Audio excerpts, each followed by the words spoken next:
राजस्थान के सवाई माधोपुर जिले में एक बड़ा ही फेमस देवस्थान है, रणथंभौर। यहाँ हर साल भाद्रपद मास में गणेश जी का बड़ा ही विख्यात मेला लगता है। लाखों की संख्या में भक्त आते हैं और त्रिनेत्र गणेश जी के दर्शन करते हैं। पिछले साल एक मित्र ने जिद पकड़ ली, अब की बार मेले में ही गणेश जी के दर्शन करने का मूड है। इसलिए हम चारों मित्र गणेश चतुर्थी के एक दिन पहले प्रोग्राम बनाकर भरतपुर रेलवे स्टेशन पर पहुंच गए थे। स्टेशन पर जबरदस्त भीड़ थी। गाड़ी आई पर पैर रखने की जगह भी नहीं थी। हमने खूब कोशिश करी कि किसी तरह गाड़ी में सवार हो जाएं, पर सफलता नहीं मिली। इसके बाद दूसरी गाड़ी आई, पर इसमें और भी बुरा हाल था। लोग दरवाजे और खिड़कियों से लटक लटक कर सफ़र कर रहे थे। आखिर ये गाड़ी भी चली गई। इसके 1 घंटे बाद एक और रेल आई। हमने गाड़ी में चढ़ने का भयानक प्रयास करा, पर चढ़ नहीं पाए। अब अगली गाड़ी सुबह 7 बजे थी। अब क्या करें? स्टेशन से बाहर निकलकर प्लेटफॉर्म पर रात गुजारने की सोची। तभी एक मित्र ने अपनी जेब में से ताश निकाले, तो हम सब ने उसे शाबाशी दी कि चलो टाइम पास तो हो ही जाएगा। इस तरह हम चारों मित्र ताश खेलने में व्यस्त हो गए। रात के 3 बजे के करीब एक ट्रेन स्टेशन पर आकर रुकी, तो हमारा ध्यान उधर गया। हमारे सामने ही एक डिब्बा खाली नजर आया। हमने फटाफट सामान समेटा और डिब्बे में जा चढ़े, पर हमें ताज्जुब तो तब हुआ कि हमारे अलावा कोई भी यात्री उस स्टेशन पर गाड़ी में नहीं चढ़ा था। शायद लोग सो रहे थे और ट्रेन आने का पता नहीं चला हो। मैंने डिब्बे में नज़र दौड़ाई। हमारे अलावा 8-10 आदमी और सफ़र कर रहे थे। सबके सब खर्राटे ले रहे थे। हमने वहाँ पर सीट पकड़ी और दोबारा ताश खेलना शुरू कर दिया। 1 घंटे बाद अचानक ही सभी यात्री हड़बड़ी में उठ बैठे। मैंने यूं ही पूछ लिया, कहाँ उतरोगे? एक ने जवाब दिया, रणथंभौर। क्या? रणथंभौर आ गया? हाँ भाई साहब, सामने लाइट दिखाई ना दे रही। अरे, इसमें इतना घबराने की क्या बात है? हम भी रणथंभौर ही उतरेंगे, स्टेशन तो आन दो। बाबूजी, ये गाड़ी यहाँ नहीं रुकती, कूदना पड़ेगा। अब मैंने गौर से उस आदमी की ओर देखा।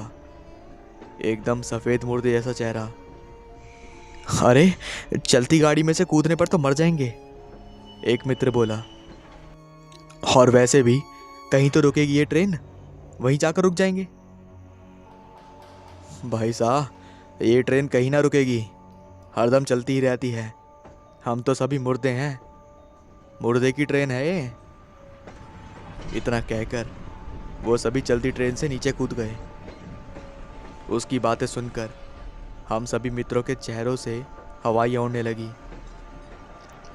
स्टेशन आ गया था। ट्रेन की रफ्तार कुछ धीमी हुई, तो मेरे मना करने के बावजूद भी मित्र चलती गाड़ी में से कूद गए। विवश होकर मुझे भी कूदना पड़ा, पर भगवान का शुक्र है कि हमारे किसी के भी कोई चोट नहीं आई थी। हमने देखा कि वास्तव में कोई भी गाड़ी स्टेशन पर नहीं थी। रणथंभौर छोटा सा स्टेशन है। थोड़ी ही दूर ही स्टेशन मास्टर का कैबिन था। हम वहाँ पहुँचे, देखा स्टेशन मास्टर ऊँग रहा था। सर अभी अभी जो गई है वह कौन सी ट्रेन है? मैंने उससे पूछा। उसने गौर से हमारी तरफ देखा, फिर कलाई पर बंधी घड़ी में टाइम देखा और बोला, अरे तुम सब पी के आए हो क्या? अभी तक कोई ट्रेन आई नहीं है और ना ही कोई ट्रेन गई यहाँ से। अरे सर, हम अभी भी तो ट्रेन में से कूदे। हम अभी शायद आपका ध्यान ना हो, वह गाड़ी यहाँ नहीं रुकती है। स्टेशन मास्टर ने आश्चर्य से हमारी तरफ देखा। अरे भैया, सुबह सुबह इतनी ज़्यादा क्यों पीते हो? सर हम शराब नहीं पीते हैं, एक मित्र ने कहा। अरे तो कुछ और खाते होंगे, नशे में तो तुम हो ही। मैं यहाँ का स्टेशन मास्टर हूँ। रात 11 बजे के बाद सवारी तो क्या, कोई मालगाड़ी भी नहीं गुजरती। लेकिन सर, हम 2:30 बजे भरतपुर से ट्रेन में बैठे थे और अभी 3:30 बजे हैं। स्टेशन मास्टर ने घंटी बजाई। चपरासी आके मलता हुआ हाजिर हुआ। राम सिंह, इनको स्टेशन से बाहर निकाल दो। बेवड़े हैं, पता नहीं सुबह सुबह कहाँ से चले आए। राम सिंह ने हमें बाहर चलने को कहा। रास्ते में मैंने पूछा, राम सिंह, सच सच बताओ, क्या वाकई में 3 और 4 के बीच में कोई ट्रेन यहाँ से गुजरती है या नहीं? साहब, मेरा विश्वास करो, रात के 11 बजे के बाद कोई ट्रेन यहाँ से नहीं गुजरी है। शायद आपने कोई सपना देखा होगा, या हो सकता है कि सपने में आपने कोई ट्रेन देखा हो। मैंने तुरंत कहा, लेकिन राम सिंह, अब हम रणथंभौर में हैं, ये सपना हो ही नहीं सकता। मैंने मनी मन कहा।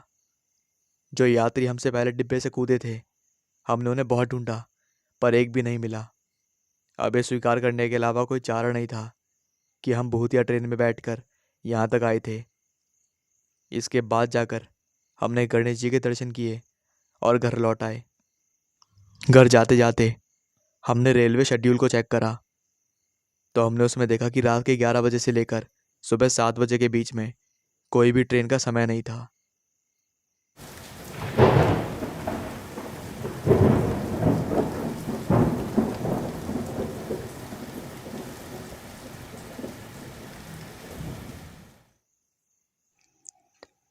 सेठ जगन्नाथ कैलाश नगर के बड़े ही जाने माने व्यक्तियों में से एक थे। उनका मिलनसार स्वभाव और सेवा भाव शहर में खूब चर्चित था। कोई भी सार्वजनिक कार्यक्रम हो, उसमें वह बढ़ चढ़कर भाग लिया करते थे। विशेष रूप से रामलीला हो या दशहरा, इनमें खूब चर्चा करते। किसी गरीब की बेटी की शादी हो या फिर कुछ भी हो, उसमें जितने वो रुपए दे सकते थे उतनी वो मदद करते थे, मानो स्वयं उसी की बेटी की शादी हो। खुद जगन्नाथ जी के एक ही पुत्र था, जो पढ़ लिख कर अच्छी नौकरी हासिल करना चाहता था, पर जगन्नाथ को नौकरी अच्छी नहीं लगती थी। वह कहा करते थे कि नौकरी तो गुलामी है, इससे अच्छा तो है कि अपनी दुकान पर बैठकर 4 पैसे कमाए जाएं। इसलिए अपने बेटे विनोद को दुकान संभाल कर खुद जिम्मेदारी से मुक्त हो गए थे वो। इसी बीच अच्छे अच्छे घरों से विनोद के रिश्ते आने लगे। विनोद ने खुद अपने पिता के साथ जाकर दिल्ली की लक्ष्मी को पसंद किया और फिर धूमधाम से दोनों की शादी हो गई। वक्त अच्छी तरह निकलने लगा। सर्दियों के दिन थे। शहर में एक सर्कस आया। जगह जगह बड़े पोस्टर लगने लगे। लोग पोस्टर देखते, पढ़ते और आश्चर्य में पड़ जाते। पोस्टर इस तरह से थे, खुशखबरी खुशखबरी खुशखबरी। प्यारे नागरिकों, आपको जानकर हर्ष होगा कि आपके शहर में आसाम का कुख्यात खतरनाक सर्कस 5 जनवरी से शुरू हो रहा है। रोजाना एक शो सुबह 10 बजे से आपके लौटने तक। ये सर्कस और सर्कसों से बिल्कुल अलग है। इसमें कोई भी जानवर नहीं है और ना ही कोई कलाकार है, लेकिन है बड़ा भयानक। कमजोर दिल वाले प्लीज कृपया इसे ना देखें। एक बार में केवल एक ही आदमी को प्रवेश दिया जाएगा। दूसरा आदमी 20 मिनट बाद ही अंदर जा सकता है, वो भी टिकट लेकर। पुरुष हो या स्त्री, इसमें कोई भी आ सकता है। 5,000 रुपये पर बंदा। एक बार अवश्य पधारें। लोग कहते, ऐसा सर्कस तो पहली बार ही सुनने में आया है। ना कोई जानवर, ना ही कोई कलाकार। आखिर ऐसी क्या चीज़ है जो दिखाएंगे इसमें? और टिकट दर भी कितनी महंगी है, बेवकूफ़ समझाए क्या? शहर वाले तो फिर भी इसे अफोर्ड कर लेंगे, लेकिन हम तो गांव वाले हैं। पर सर्कस वाले 15-20 कर्मचारी रात और दिन की मेहनत कर रहे थे। आखिरकार 5 जनवरी आ ही गई। पहले दिन 10 टिकट बिके, दूसरे दिन 8। आखिर इतने महंगे टिकट में कोई गरीब या फिर गांव का आदमी तो देख ही नहीं सकता था। बस जो रईस थे और जो शौकीन लोग थे वही टिकट लेकर देख रहे थे। फिर एक कारण ये भी था कि जो लोग सर्कस देखकर आए थे उन्होंने भी बाहर निकलकर बताया कि अंदर कुछ भी ऐसा खास नहीं है कि 5,000 रुपये दिए जाएं। कुछ सीनरी और चित्रों के अलावा कुछ भी देखने लायक नहीं था। आज सर्कस का तीसरा दिन था। रविवार होने के कारण विनोद की दुकान बंद थी।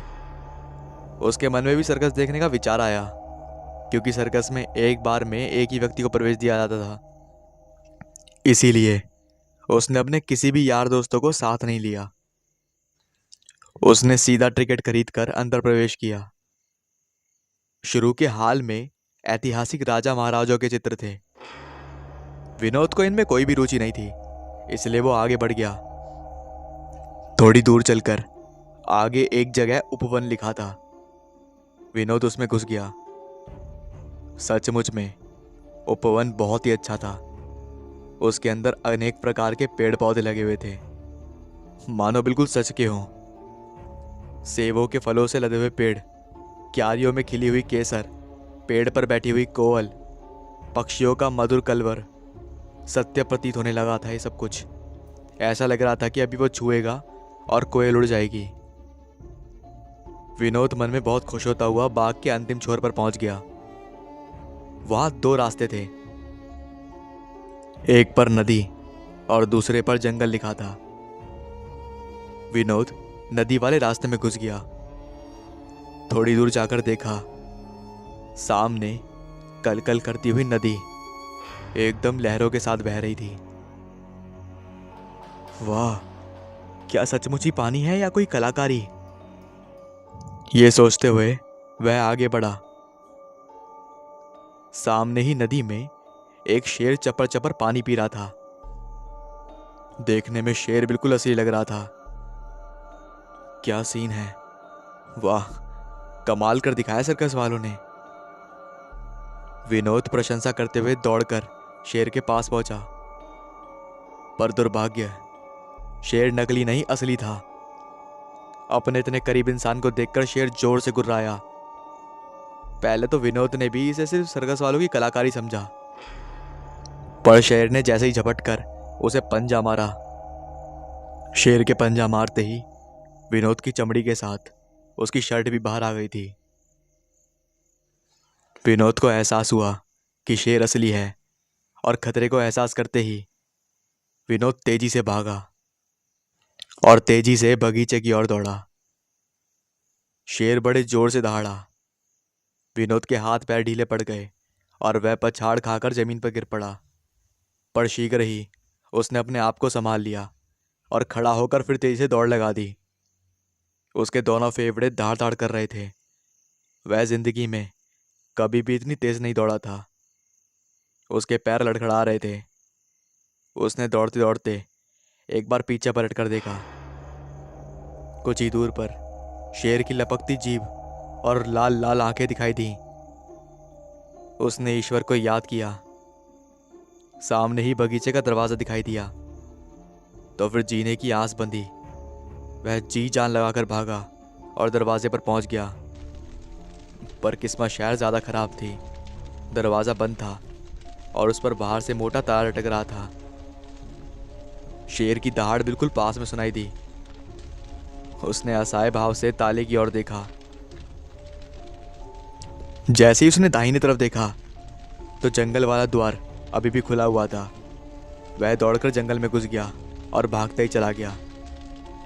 कुछ देर बाद विनोद ने पीछे मुड़कर देखा। अब शेर उसके पीछे नहीं था। वह जमीन पर बैठकर पसर गया और लंबी लंबी सांसें लेने लगा। जब वह थोड़ी देर बाद कुछ सचेत हुआ तो उसने अपने चारों ओर देखा, तो सांस गले में ही फंस गई। वह घने जंगल के बीच में था। ना कोई रास्ता, ना कोई मानव जाति। सूर्य छिप गया था और धीरे धीरे अंधकार गहराने लगा था। मतलब कि चारों तरफ अंधेरा हो गया था। विनोद ने अपनी कलाई पे घड़ी देखी तो शाम के 8 बज रहे थे।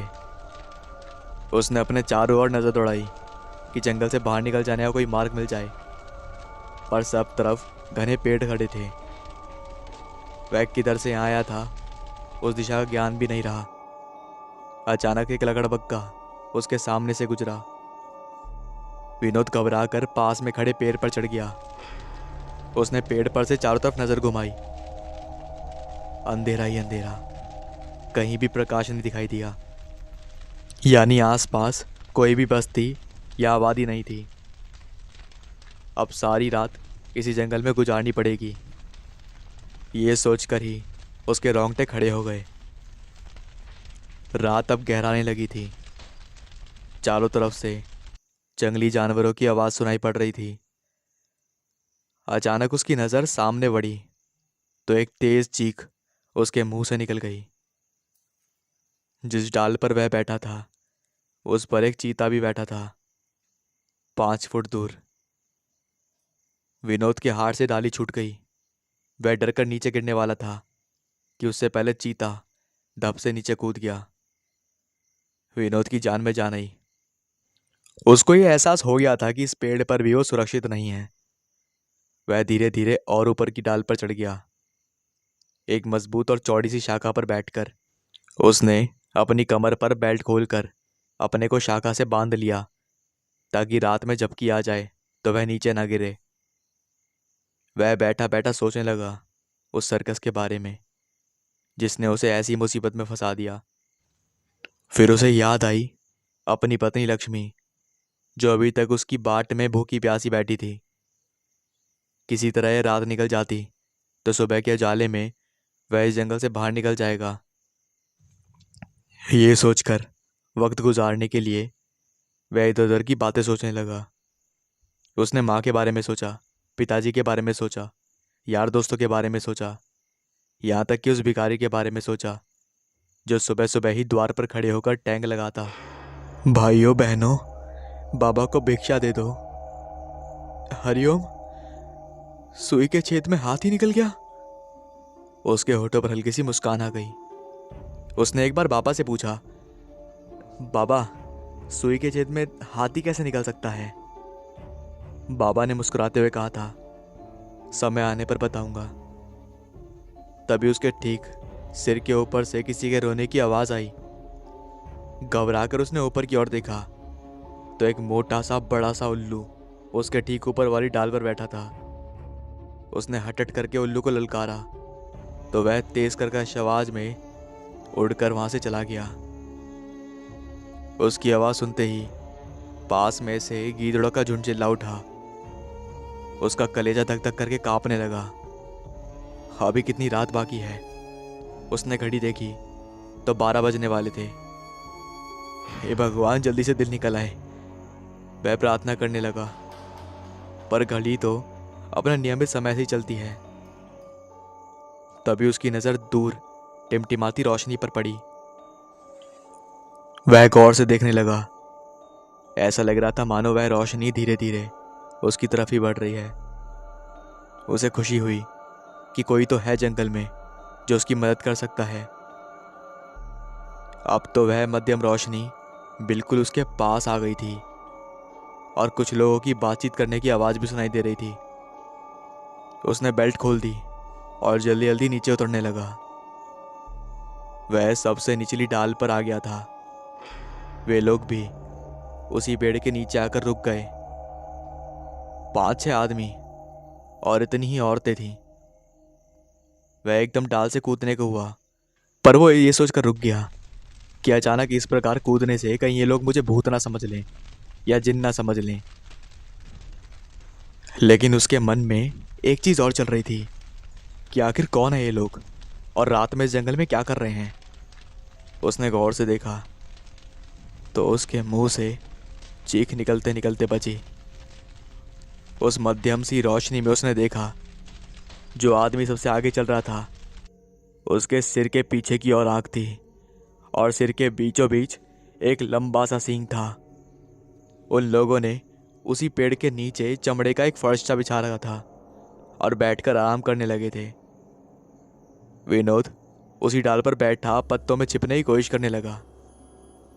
उनके पास लालटेन जैसी कोई वस्तु थी। उसमें एकदम प्रकाश फैलने लगा और पूरा जंगल रोशनी में चमक उठा। विनोद की डर के कारण जान हलक में आ गई।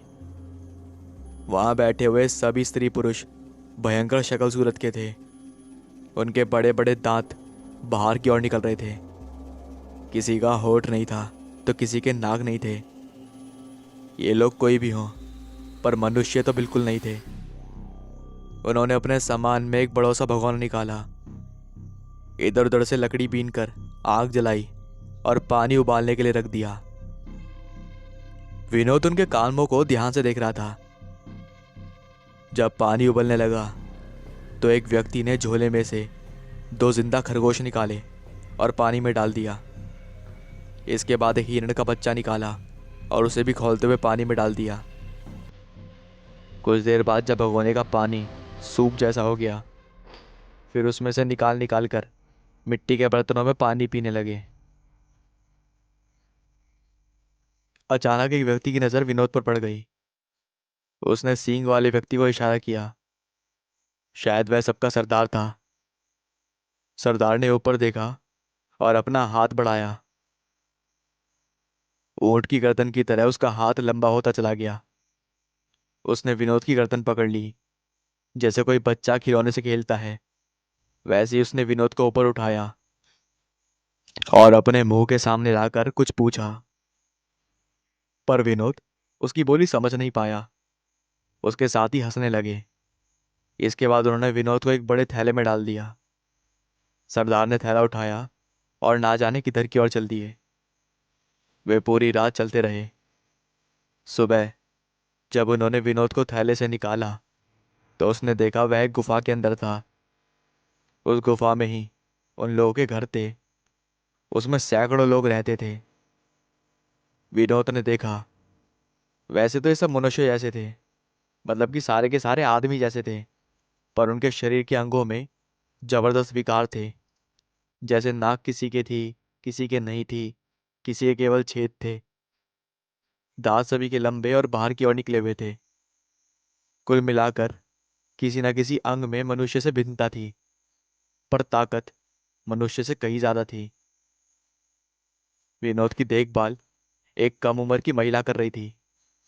शायद ये इनके सरदार की लड़की थी, जो विनोद पर कड़ी नजर रखे हुए थी। विनोद ने समझ लिया कि अब वह ताउम्र इसके चंगुल में है और कभी आजाद नहीं हो पाएगा। कुछ समय बाद एक आदमी ने आकर विनोद के आगे एक भुना हुआ तीतर रख दिया और हाथ से खाना खाने का इशारा करने लगा। विनोद ने भी हाथ से मना कर दिया। कुछ देर बाद सैकड़ों औरतें, पुरुष उसके पास इकट्ठे हो गए और उसे जिज्ञासा से देखने लगे। कुछ तो अपने होठों पर जीभ फिराने लगे। विनोद की समझ में धीरे धीरे आने लगा था कि शायद वे उसे मारने या खाने के लिए उसे लेकर आए हैं, पर ऐसा नहीं हुआ। कुछ देर बाद ही सरदार की लड़की उसके बगल में आकर बैठ गई और उसका हाथ पकड़ लिया। अन्य सभी पुरुष तालियां बजाने लगे। फिर एक एक करके सभी वहां से चले गए। वहां केवल वह और सरदार की लड़की रह गई। वह उसका हाथ पकड़कर एक कोठरी जैसी जगह पर ले गई और एक एक करके अपने शरीर पर लपेटे हुए चमड़े के वस्त्रों को उतारने लगी। विनोद की समझ में आने लगा कि वह उससे क्या चाहती है। उसने लड़की को देखा तो उसे जबरदस्त घिन आने लगी। उसके पूरे शरीर पर फोड़े फोड़े थे और बड़ी ही गंदी लग रही थी। एक अजीब तरीके का लिक्विड उसके शरीर से निकल रहा था, जिसे मवाद कह सकते हैं। उसने जैसे ही विनोद को कस के पकड़ा, विनोद तुरंत बेहोश हो गया। लड़की ने एक मिट्टी के बर्तन में भरे हुए खून से उसके मुंह पर छींटे मारना शुरू कर दिया। वह बार बार छींटे मार रही थी। विनोद ने आंखें खोली तो अपने मुंह पर बहुत सारे खून को पड़े हुए देखकर वो पागल सा हो गया। लड़की ने अपनी भाषा में कुछ कहा और जोर से चिल्लाया। तभी वहां पर कई सारे पुरुष और औरतें आ गईं। विनोद ने इशारे से पानी मांगा तो एक आदमी एक गिलास में गंदा सा पानी लेकर आया। विनोद ने उसे अपने शरीर पर डालते हुए इशारा किया कि वह नहाना चाहता है। सभी के सभी एक दूसरे का मुंह देखने लगे। तभी उनके सरदार ने उनका हाथ पकड़ा और गुफा में अंदर की ओर जाने लगे। उसके पीछे और भी कई आदमी चल रहे थे। करीब आधा घंटा चलने के बाद कुछ कुछ उजाला सा होने लगा। शायद वे उस गुफा के बाहर निकल गए थे। थोड़ी देर जंगल में चलने के बाद एक मैदान नजर आया। सामने एक बहुत चौड़े पाट वाली बड़ी भयंकर नदी बह रही थी। विनोद को नदी के किनारे पर खड़ा कर दिया और उनके सरदार ने नहाने का इशारा किया। उनके साथ आए 6-7 दानवनुमा आदमी उसे चारों तरफ से घेर कर खड़े हो गए। विनोद एक बार उस नदी को दोबारा देखता है। उसमें कई तरह के कीड़े मकोड़े बह रहे थे और बड़ी ही गंदी सी नदी थी वो, एकदम काली काली। विनोद ने सोचा, इन राक्षसों के हाथों मरने से अच्छा है कि मैं नदी को कूद कर अपनी जान दे दूं। यहां तो दुर्गति होकर मरूंगा। ये सोचकर उसने नदी के गहरे पानी में छलांग लगा दी। वे सब आपस में जोर जोर से चिल्लाने लगे। विनोद नदी के बीचों बीच तेज धार में बहता हुआ चला जा रहा था। कुछ दूर तक वो राक्षसों जैसे आदमी नदी के किनारे उसके साथ भागे, पर जब विनोद का शरीर दिखाई देना बंद हो गया तो वो लोग भी वापस अपने स्थान को चले आए। विनोद नदी में कूद तो गया था, पर बाद में उसे महसूस हो गया कि वह गलती कर बैठा। उन दानवों को बीच में रहकर वो कभी ना कभी निकल ही जाता, पर नदी में तो उसकी जान ही निकल जाएगी। विनोद अच्छा तैराक था, पर जब तक वो राक्षसों जैसे आदमी उसे पकड़ने की कोशिश में थे तब तक वो ऐसा इशारा कर रहा था जैसे वो डूब रहा हो, ताकि वो आदमी वो ये समझे कि वो मर गया है। लेकिन अब वो किनारे पर जाने की कोशिश करने लगा, लेकिन नदी का बहाव इतनी तेज था कि वह लाख कोशिशों के बावजूद भी नदी के किनारे पर नहीं आ पाया। ना जाने कितने घंटों तक वह पानी से लड़ता रहा। अंत में वो थककर बेहोश हो गया। जब विनोद को होश आया तो उसने अपने आप को एक आलीशान बेड पे पाया। वह धीरे धीरे याद करने की कोशिश करने लगा। तभी एक सुंदर सी लड़की उसके कमरे में दाखिल हुई। विनोद को होश में आया हुआ देखकर उसने अपना दुपट्टा सिर पर से खींच लिया और शर्माकर वापस भाग रही थी। कुछ देर बाद एक स्त्री और पुरुष ने कमरे में प्रवेश किया। विनोद उन्हें देखकर उठने की कोशिश कर रहा था, लेकिन उस आदमी ने हाथ से पकड़कर रोक दिया। बोला, लेटे रहो बेटे, भगवान का शुक्र है कि तुम्हें 3 दिन बाद आज होश आ गया। लेकिन मैं यहां कैसे पहुंचा? तुम नदी के किनारे पर बेहोश पड़े थे। वो तो हमारी लड़की राधा वहां पहुंच गई। दरअसल यह वहां नहाने गई थी, तो उसकी नजर तुम पर पड़ गई और हम तुम्हें यहां लेकर आए।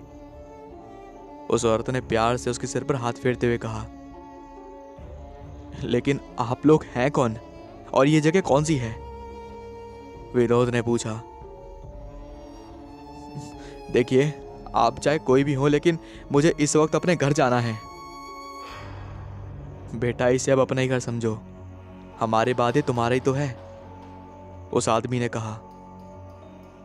क्या मतलब? आप कहना क्या चाहते हैं?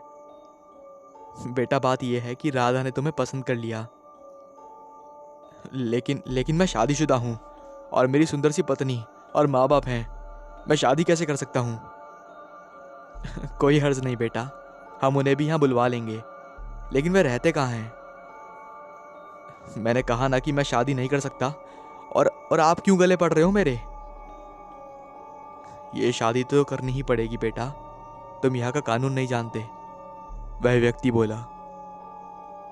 हाँ, क्यों नहीं, मैं यहाँ के कानून क्या समझूंगा, मैं भारत में थोड़ी रहता हूं, विनोद ने तंज कसते हुए कहा।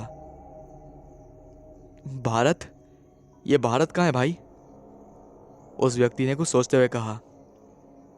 यह सुनते ही विनोद को हंसी आ गई। कितना मक्कार आदमी है, अभी तो कानून की बात कर रहा था और भारत देश को नहीं जानता। हो सकता है ये भारत कोई गांव हो, उस औरत ने चिल्लाकर कहा। अब विनोद ज्यादा सहन नहीं कर पाया, गुस्से में आकर कहा, भारत वह देश है जो तुम्हें रोटी दे रहा है, उसको नहीं जानते? वे दोनों पति पत्नी ये सुनकर अवाक रह गए और एक दूसरे का मुंह देखने लगे। देखो बेटा, ये भारत नहीं ऑक्सलैंड है। यहाँ भारत नाम का कोई शहर नहीं है। अब चौंकने की बारी विनोद की थी। क्या मैं भारत देश में नहीं हूँ? क्या नदी में बहकर मैं दूसरे देश में पहुंच गया? उसने अपने दोनों हाथ सर पे पकड़ लिए। घबराओ नहीं बेटे, हम हैं यहाँ, तुम्हें किसी भी प्रकार की तकलीफ नहीं होगी, उस व्यक्ति ने कहा। विनोद ने कृतज्ञता से हाथ जोड़ते हुए कहा। तुरंत ही वह आदमी और औरत अंदर आ गए और दूध जैसी कोई चीज लेकर आए और विनोद को पीने के लिए दी। उसे पीकर विनोद तरोताजा हो गया। उसे आराम करने की कहकर वह दोनों कमरे से बाहर निकल आए। उसके जाने के बाद विनोद ने टेबल पर पड़े हुए अखबार को देखना शुरू किया। हर पन्ने पर कोई राजा का जिक्र था। शहरों के नाम भी ऐसे थे जो भारत में नहीं थे। उसे यह देखकर ज्ञात हो गया कि वह किसी दूसरे देश में है और भलाई भी इसी में थी कि वह उनकी शर्त मान ले। दूसरे दिन कुछ मेहमान उसके घर में आने लगे और शाम होते होते उसकी शादी राधा से करा दी गई। समय निकलता गया। मजबूरी में विनोद भी वहां के माहौल में ढलने लगा था। उसे घर से निकलने की मनाही थी और वह बाहर निकलकर करता भी क्या। ना तो कोई परिचित था और ना ही कोई उसकी भाषा समझता।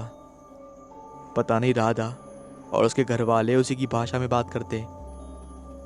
जब तक राधा पास होती तो वह उससे बात करता रहता, लेकिन राधा किसी काम से बाहर चली जाती तो वह उदास हो जाता। उसे अपनी पत्नी लक्ष्मी की और माँ और पिता की बहुत याद आ रही थी। वह रोने लग जाता। इसी बीच राधा गर्भवती हो गई। पूरे परिवार में खुशी की लहर दौड़ गई। आखिर 9 महीने बाद उसने एक सुंदर से पुत्र को जन्म दिया। विनोद को जीने का सहारा मिल गया। विनोद को यहाँ रहते हुए लगभग 3 साल हो गए। उसका पुत्र मुन्ना भी 2 साल का हो गया। वह अपने पापा के साथ ही खेलता, सोता। एक दिन ऐसे ही वह मुन्ना को अंदर के कमरे में खिला रहा था। राधा रसोई में खाना बना रही थी कि तभी उसके एक परिचित की आवाज़ सुनाई दी। भाई बहनों, बाबा को भिक्षा दे दो। हरिओम। सुई के छेद में से हाथ ही निकल गया। वह मुन्ना को गोद में लेकर बाहर निकल आया। देखा वही बाबा है जो उसके घर आता था। बाबा ने उसे देखते ही पहचान लिया। अरे बाबू, तुम यहाँ? बाबा अंदर आओ, विनोद ने अधीरता से कहा। वे दोनों कमरे के भीतर आ गए। बाबा जी से विनोद को पता चला कि जब शाम को वह सर्कस देखकर घर नहीं लौटा तो उसके पिता ने सब जगह तलाश कराई, पुलिस में रिपोर्ट दर्ज कराई, लेकिन विनोद का कहीं पता नहीं चला। आखिर एक चरवाहा ने विनोद के नदी में डूबकर मर जाने की सूचना दी। घर में कोहराम मच गया। सबने मिलकर लक्ष्मी को संभाला। वह मां बनने वाली थी। अब उसके 2.5 साल का बच्चा है। लेकिन बाबा, आप यहाँ कैसे? ये तो दूसरा देश है। बाबा हंसा। अरे बेटा, हम तो रमता जोगी हैं, कहीं भी पहुंच सकते हैं। ये कहकर बाबा चल दिया। विनोद ने उससे खाना खाने का बहुत आग्रह किया, पर वह नहीं रुका। लेकिन 15 दिन बाद ही गजब हो गया। उसका पिता जगन्नाथ, लक्ष्मी और उसके पुत्र को लेकर आदम के। विनोद को अपार खुशी हुई, पर शीघ्र ही ये खुशी काफुर हो गई। जैसे ही राधा को पता चला कि लक्ष्मी विनोद को लेने आई है तो वह भड़क उठी और उसे घर जाने के लिए मना कर दिया और घर से बाहर निकलने तक के लिए मना कर दिया। दरअसल सेठ जगन्नाथ को विनोद के जीवित होने की खुशी बाबा ने दी थी और बाबा के बताए हुए पते के अनुसार दीनानाथ जी अपनी बहू और पोते के साथ आ पहुंचे। ये मेरे पति हैं, मैंने साथ लेकर ही जाऊंगी, लक्ष्मी ने राधा से कहा। नहीं, ये मेरे पति हैं, मैंने कहीं नहीं जाने दूंगी, राधा घुर्राई। इस तरह बात ही बातों में झगड़ा शुरू हो गया। विनोद चुपचाप खड़ा हुआ रह गया। दोनों औरतों में झगड़ा इतना बड़ा कि तमाशा देखने वालों की भीड़ लग गई। शीघ्र ही वहां पुलिस आ गई और राधा, विनोद और लक्ष्मी को पकड़कर ले जाने लगी। पुलिस ने तीनों को वहां के राजा के समक्ष पेश किया। राजा ने उनसे झगड़ा समझने की बात करी तो दोनों औरतों ने विनोद को अपना पति बताया और अपने अपने घर ले जाने की मांग करी। राजा ने विनोद से पूछा तो उसने लक्ष्मी से शादी करने, सर्कस देखने से लेकर अब तक की सारी कहानी बताई। राजा सोच में पड़ गया, विनोद को किस औरत को सौंप दे, बस वो यही सोच रहा था। उसने तुरंत ही मंत्रियों की मीटिंग बैठाई। मंत्रिमंडल ने सर्वसम्मति से निर्णय लिया, क्योंकि विनोद की दोनों ही विवाहित पत्नी हैं, इसलिए विनोद को एक को सौंप देना बहुत ज़रूरी था। लेकिन अगर वो एक को सौंपेगा तो ये अन्याय होगा। अब मंत्रियों ने काफ़ी सोचने के बाद कहना चालू करा, देखिए, हम सभी मंत्रियों का यह निर्णय है कि विनोद को दोनों के बीच आधा आधा बांट दिया जाए। इसके शरीर के बीचों बीच से 2 टुकड़े किए जाएं और दोनों औरतों को एक एक टुकड़ा दिया जाए। इतने अच्छे न्याय के लिए सभा में तालियां बजने लगी। दोनों औरतें रोने लगी। हमें ये मंजूर नहीं। पर उनकी बात किसी ने नहीं सुनी। विनोद को कसकर खंभे पे बांध दिया गया। 2 सिपाही आरी मशीन लेकर आए और विनोद के शरीर पर जमा दिया। उसकी दोनों पत्नियों विलाप करने लगी और अपना अधिकार छोड़ने को तैयार हो गईं, पर अब बहुत देर हो चुकी थी। सिपाहियों ने आरी मशीन खींचना शुरू किया। पहली आरी खींचते ही विनोद के शरीर से खून का फव्वारा निकल गया और उसका पूरा शरीर खून से लथपथ हो गया। तभी किसी ने उसका हाथ पकड़ा और कहा, बाहर जाने का रास्ता इधर से है, और हल्के से धकेल कर बाहर कर दिया। विनोद ने आंखें मिचमिचाकर आगे देखा। बहुत बड़ा बोर्ड था, आसाम का कुख्यात और भयानक सर्कस, कमजोर दिल वाले से ना देखें। अपने सर्कस देखा इसके लिए धन्यवाद। विनोद ने घड़ी देखी। घर से निकलते हुए 5 घंटे हो गए थे, और जो अब तक देखा वह सब सिर्फ सर्कस वालों की इंद्रजाल था। आपको जाना है सर्कस में?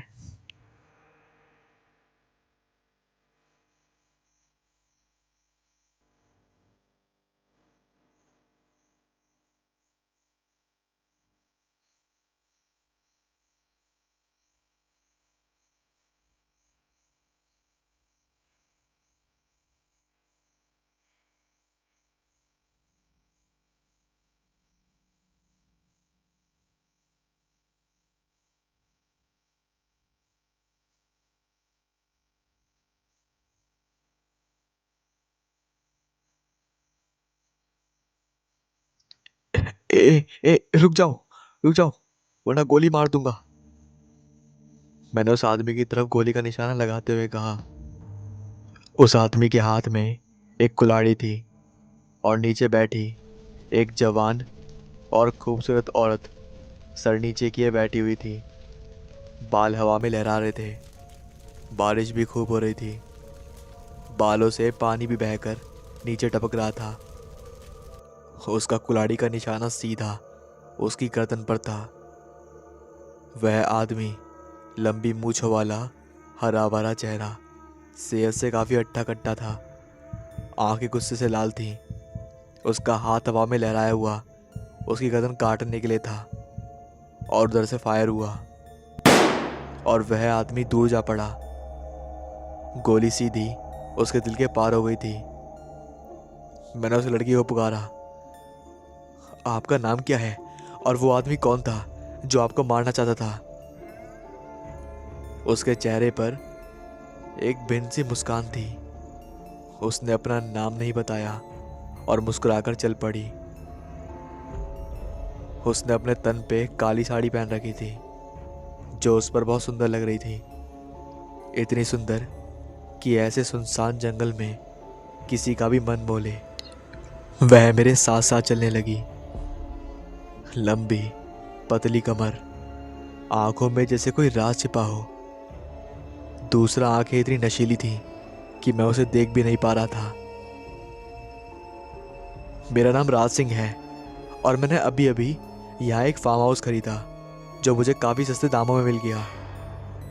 शहर से दूर जंगल के पास बहुत शांति थी यहाँ। मैं एक सरकारी रिटायर्ड फौजी हूँ और अपनी बीवी और एक लड़का जिसका नाम कुमार है, जो कि अभी 6 साल का ही है। हम तीनों यहाँ आकर बहुत खुश थे। यहाँ की हवा और शांति बहुत अच्छी लगती थी। जंगल इतना घना था कि यहाँ सूरज कम ही दिखाई देता था। यहाँ भी कुछ ही दिन हुए थे। आज मैं जंगल में शिकार करने आया था। अचानक बारिश भी शुरू हो गई। बिजली कड़क रही थी। मैं एक पेड़ के ऊपर बैठ गया। तभी मैंने वो सारा नज़ारा देखा। दूर बैठे बैठे एक बेबस औरत पर कोई आदमी जो कि हट्टा कट्टा था और जानवरों की तरह उसकी आंखें लाल थी, और वो उस औरत, बेचारी औरत को कुल्हाड़ी से काटने वाला था। ये मेरे से सहन नहीं हुआ। मैंने उसे गोली मार दी। ये करके मैं उस औरत को घर ले आया। इस जंगल में पता नहीं उसका कोई था या नहीं। मेरी बीवी को मैंने जंगल की सारी घटना बताई। मेरी बीवी ने भी उससे उसका नाम पूछा तो उसने अपना नाम अनामिका बताया। बस इतना ही वह कहकर चुप हो गई। उसके बालों से अभी भी पानी टपक रहा था। मेरी पत्नी ने उसे कुछ कपड़े दिए और खाना भी दिया, मगर उसने खाना नहीं खाया। उसे ज़्यादा कहना सही नहीं समझा। हम सब अपने अपने कमरे में जाकर लेट गए। मैं भी अपनी पत्नी के साथ जाकर लेट गया। रात काफ़ी गहरी हो गई थी। अचानक मुझे दरवाज़ा खुलने की आवाज़ आई। मैंने दरवाजे पर देखा तो वहाँ पर माया खड़ी थी। उसका जिस्म बहुत ही मोहक था। जैसे ही मैं उसके कमरे में पहुँचा तो मुझे एक अजीब सी बेचैनी हुई और मैंने उसे पीछे से पकड़ लिया। वह घूम गई और मुझे देखने लगी। अब मैं भी अपने आप से कंट्रोल खोल रहा था। अब एक आंख भड़क रही थी, उसकी आंख भी भड़क रही थी। दोनों तरफ बराबर थे और कुछ देर बाद आंख शांत होने लगी। धीरे धीरे आंख की लपटें कम हो गईं। मैं वहां से उठा तो दरवाजे पर देखते मेरे होश उड़ गए। दरवाजे पर मेरी पत्नी हमें देख रही थी। उसकी आंखों में आंसू थे जो मुझे साफ साफ नजर आ रहे थे। उसने कोई भी बात ना करते हुए अपने कपड़े एक बैग में रखे और मेरे बेटे को लेकर रात को ही मेरी गाड़ी लेकर निकल गई। मैंने काफ़ी देर तक उसे मनाया, मगर वो नहीं रुकी। मुझे बहुत दुख हुआ। जब मेरी नज़र अनामिका पर पड़ी तो वह एक तरफ शांत सी खड़ी थी। उसकी आंखों में फिर वही चमक आई जो मैंने थोड़ी देर पहले देखी थी। जब भी मैं उसे देखता तब पता नहीं मुझे क्या हो जाता और हम एक साथ दिन गुजारते, रातें गुजारते, जैसे कि वो जन्मों से प्यासी हो और मैं भी शायद बहुत प्यासा हूँ। वह खाना तो बना देती लेकिन कभी खाना नहीं खाती और हमेशा चुप और शांत रहती। मुझे अजीब लगता, मगर जबकि उसके सामने जाता तो मुझे कुछ ना कुछ हो जाता। बस हमेशा उसमें खो जाता था मैं। रात में हम अच्छे से रहते, वो हमेशा खुश रहती और मुझे भी खुश रखती थी।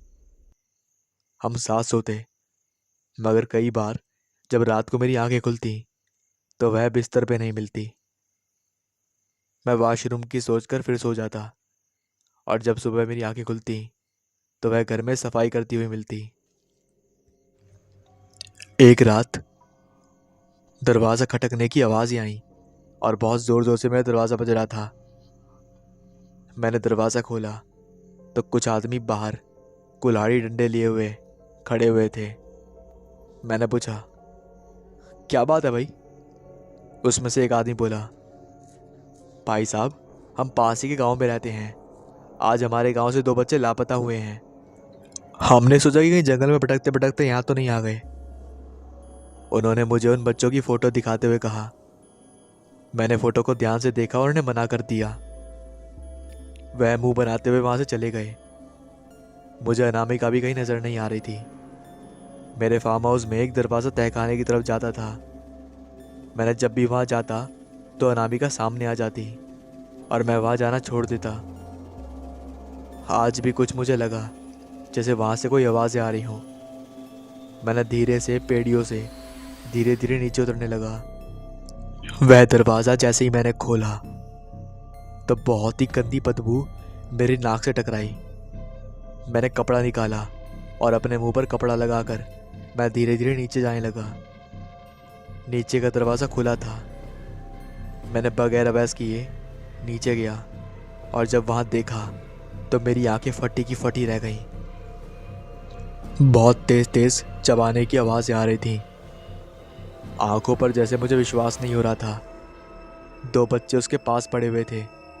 गर्दन कटी हुई एक साइड में रखी हुई थी और उसके मुंह में एक मांस का टुकड़ा था जो वो बड़े चाव से खा रही थी। उसके हाथ खून से भरे थे। सारे मुंह पर खून लगा हुआ था। ये वही बच्चे थे जो गांव वाले ढूंढ रहे थे। मुझे विश्वास नहीं हो रहा था कि अनामिका एक चुड़ैल है जो इंसानों का मांस खा रही थी। मुझे उसे देखकर घिनता हो रही थी। उसकी नज़र मुझसे मिली और उसकी आंखों में खून उतर आया। वह मेरी तरफ झपटी और मैंने डर से आंखें बंद कर ली। और जब मैंने आंखें खोली तो मैं बिस्तर पे था, लेकिन अनामिका मेरे पास नहीं थी।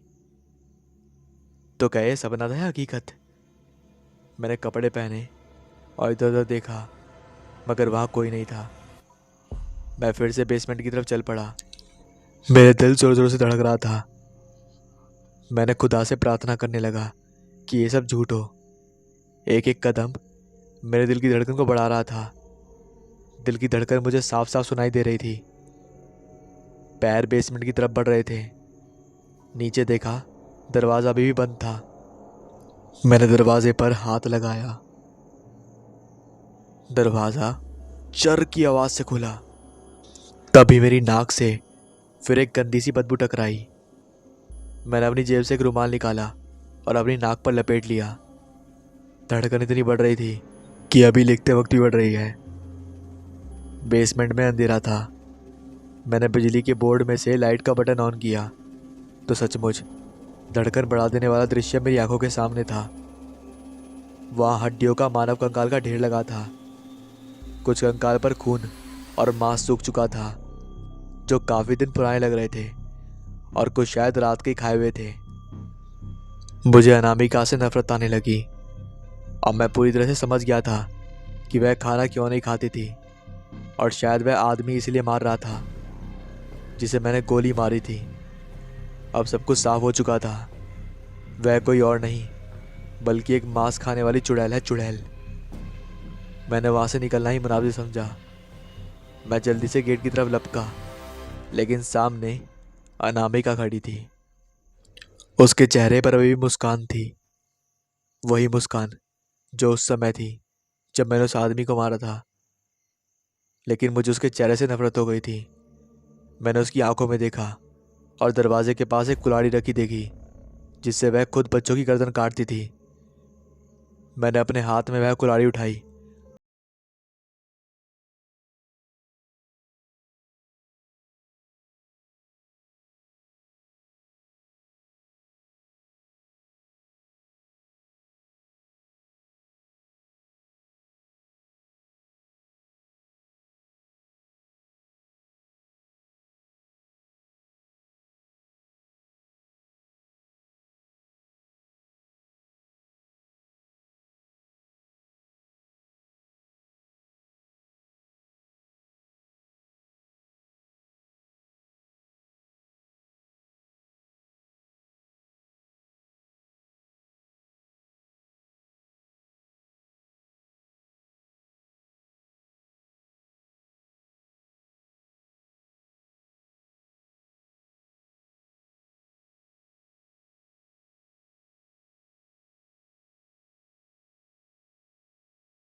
अपने काम में बिजी होने की वजह से शालिनी उस रात हुई दरवाजे की घटना को जल्दी भूल गई। उसका बेटा राहुल कुछ सालों से नानी के घर रह रहा था। वो भी छुट्टियां खत्म होते ही शालिनी के पास आ गया। मम्मी, आज मेरे दोस्त ने जादू की छड़ी घुमाई और दीवार से जो पिक्चर है ना वो गायब कर दी। अरे वाह बेटा, क्या बात है। शालिनी ने बात को गंभीरता से नहीं लिया, लेकिन उसके बाद राहुल फिर रोज अपने दोस्त के जादुई किस्से सुनाने लगा। शालिनी ने भी थोड़ा चिंतित होकर अपने रूम में सीसीटीवी लगवा दिए। एक दिन शालिनी को बड़ा आश्चर्य हुआ। अरे, ये पलंग तो इस तरफ था। बेटा, ये पलंग कैसे हटा? मम्मा, वो मेरे दोस्त ने जादू से हटा दिया। शालिनी सोच में पड़ गई। कौन है जो ये सब कर रहा है? क्या कोई भूत? इंटरनेट पर होटल के बारे में ढूंढती हूँ, शायद कुछ मिल जाए। उस दिन के बाद शालिनी ने होटल के बारे में जांच पड़ताल करने की ठान ली। इंटरनेट पर भी उसे कुछ नहीं मिला। शालिनी ने इंटरनेट पर भी 30 साल पुराने इस होटल के बारे में काफी कुछ सर्च किया, लेकिन उसे कुछ ऐसा नहीं मिला जिस पर शक किया जा सके। तभी जोर जोर से दरवाजा खटकने की आवाज आने लगी। अचानक दरवाजे पर फिर से दस्तक हो रही थी, लेकिन कोई दिखाई नहीं दे रहा था। माँ, देखो, मेरा दोस्त आ गया। शालिनी घबरा गई। उसने राहुल को उठाकर अपने सीने से लगा दिया और तुरंत गार्ड को फोन लगाया। हेलो सिक्योरिटी, तुम मेरे रूम में आ जाओ। कुछ ही देर में पीछे के दरवाजे से एक गार्ड आया। क्या हुआ मैम? कुछ नहीं, ऐसे ही बुलाया। चलो राहुल, रूम में चलें। अब वो आवाज चली गई थी। अरे, कहाँ गया मेरा दोस्त? लगता है अंकल से डर गया। कौन अंकल? मेरा दोस्त एक टोपी वाले अंकल से डरता है। वो जब भी आते हैं तो वो बाथरूम में छिप जाता है। अच्छा, और क्या जानते हो तुम उसके बारे में बेटा? मम्मा, अंकल उस स्टोर में रहते हैं।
लेकिन नींद उड़ गई और जब आंख खुली तो कुछ और ही नजारा था। अरे, मैं ये कहाँ आ गई? शालिनी को लगा कि वह अपने कमरे में नहीं बल्कि किसी और कमरे में है। शालिनी ने टेबल पर रखा अखबार उठाया। ऊपर बड़े अक्षरों में लिखा हुआ था इंडिया गेट और तारीख पड़ी थी 16 जून 1930। उस पेपर में कुछ कटिंग काटी गई थी। जरूर कोई खबर अखबार से गायब है। तभी अचानक सब कुछ गायब सा होने लगा। व्हीलचेयर आराम से कुर्सी में बदल गई, बड़ी सी खिड़कियां छोटी हो गईं और कमरा फिर उसी पुराने अंदाज में नजर आने लगा। शालिनी इस सबसे जरा घबरा गई। तभी उसने एक चीज देखी। अरे, ये तस्वीर तो यहीं की है। शालिनी ने लैपटॉप उठाया, तस्वीर स्कैन करी और सर्च किया। थॉमस डिकोस्टा। तभी अचानक शालिनी को लगा जैसे हवा का एक साया उसके हाथों पर से गुजर गया और कानों के पास जैसे किसी ने धीरे से फुसफुसाया। शालिनी। अचानक से घबराई हुई शालिनी भागी और कमरे की सारी लाइट चालू कर दी। राहुल, राहुल, राहुल, उठो बेटा।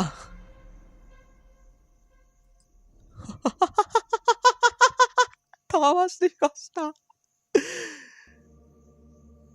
अचानक राहुल जोर जोर से चिल्लाने लगा। उसकी आंखें भी बिल्कुल लाल हो रही थी। उसकी हंसी भी कुछ अलग थी।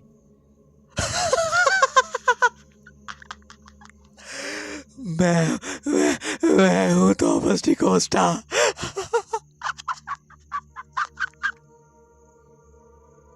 राहुल ने शालिनी की बाहों को मजबूत पकड़ के साथ जकड़ लिया। राहुल, छोड़ो मुझे। फिर अचानक राहुल ने शालिनी का हाथ छोड़ दिया और वो सो गया। ये राहुल को क्या हो रहा है, कुछ समझ में नहीं आ रहा। मेरे हाथ में 6 उंगलियों के निशान 6 उंगलियों के निशान कहां से आ गए। डर से घबराई हुई शालिनी ने तुरंत अपना कमरा बदलने का निर्णय लिया। हेलो, हेलो चंदा, जल्दी से मेरे लिए दूसरे ब्लॉक में एक रूम की व्यवस्था करो और पिछले 10 साल की होटल की जानकारी दो। एक काम करो, होटल का एंड से फाइल लेके आना। शालिनी ने राहुल के साथ रूम बदला और पुरानी फाइल देखने लगी। पुरानी फाइल देखने पर पता चला कि होटल में चेतन वर्मा नाम के मैनेजर के बाद कुल 10 मैनेजर बदले गए। चेतन ने 16 जून 2010 को अपनी नौकरी छोड़ी। 16 जून। अचानक शालिनी का माथा ठनका और अचानक उसे अपने उस बुरे सपने की तारीख याद आई। 16 जून 1930। जरूर इस तारीख का कोई गहरा संबंध है। और ये थॉमस डिस्कोस्टा कौन है? इंडिया गेट, थॉमस डिस्कोस्टा और 16 जून। शालिनी खुद में बुदबुदा रही थी। तभी उसे याद आया कि कहीं उस व्हीलचेयर पर पड़े अखबार में कुछ कटिंग निकाली गई थी। उसने तुरंत अपने लैपटॉप पर इंडिया गेट का 16 जून 1930 का एडिशन निकाला। कटिंग से निकाली गई खबर के अनुसार 3 भारतीय क्रांतिकारियों ने अंग्रेज सरकार को परेशान कर रखा था। खबर के लेखक थॉमस ने अखबार में सरकार की आलोचना करके इन क्रांतिकारी की तारीफ करी थी, जिससे पूरी दुनिया में सरकार की खूब निंदा की गई थी। इस घटना के बाद थॉमस गुम हो गया था। बस शालिनी को इतनी जानकारी मिल पाई। आखिर क्या हुआ थॉमस के साथ? कल पुराने मैनेजर से पूछकर ही कुछ पता चलेगा। सुबह होते ही शालिनी ने पुराने सारे मैनेजर को फोन करना शुरू कर दिया, लेकिन किसी ने भी ढंग से जवाब नहीं दिया। शालिनी ने आखिरी मैनेजर सुनील शर्मा को फोन लगाया। शालिनी ने उसको पूरी घटना सुनाई। सुनील ने कहा, जी, मैंने भी ऐसी अजीबोगरीब घटनाएं महसूस करी थी, पर होटल का नाम ना बिगड़े इसलिए होटल के मालिक ने मुझे पैसे देकर चुप करा दिया। इस नई जानकारी के साथ फोन खत्म हुआ ही था कि अचानक ये रजिस्टर अपने आप अलमारी में से नीचे गिर गया, जैसे कोई चाहता था कि शालिनी उसे देखे। अरे, ये रजिस्टर अपने आप कैसे गिर गया? जरूर इसके पीछे कोई संकेत है। रजिस्टर देखते देखते शालिनी को एक नाम दिखा, माइकल डिकोस्टा। शालिनी ने तुरंत माइकल को फोन लगाया। हेलो, मैं थॉमस डिकोस्टा के बारे में कुछ जानना चाहती हूँ। हेलो, आप कौन हैं और क्या बात करना चाहती हैं? शालिनी ने अपने साथ बीती हुई सारी घटना बताई। देखिए, इस पूरी घटना के पीछे का कारण क्या है वो मैं जानता हूँ। मेरा थॉमस से पुराना नाता है। शालिनी ने कहा, क्या संबंध है आपके थॉमस के साथ? वो तो मैं आपको अगले हफ्ते इंडिया आऊँगा।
अब शायद मैं उनकी हकीकत को फिल्म का रूप दे पाऊँ।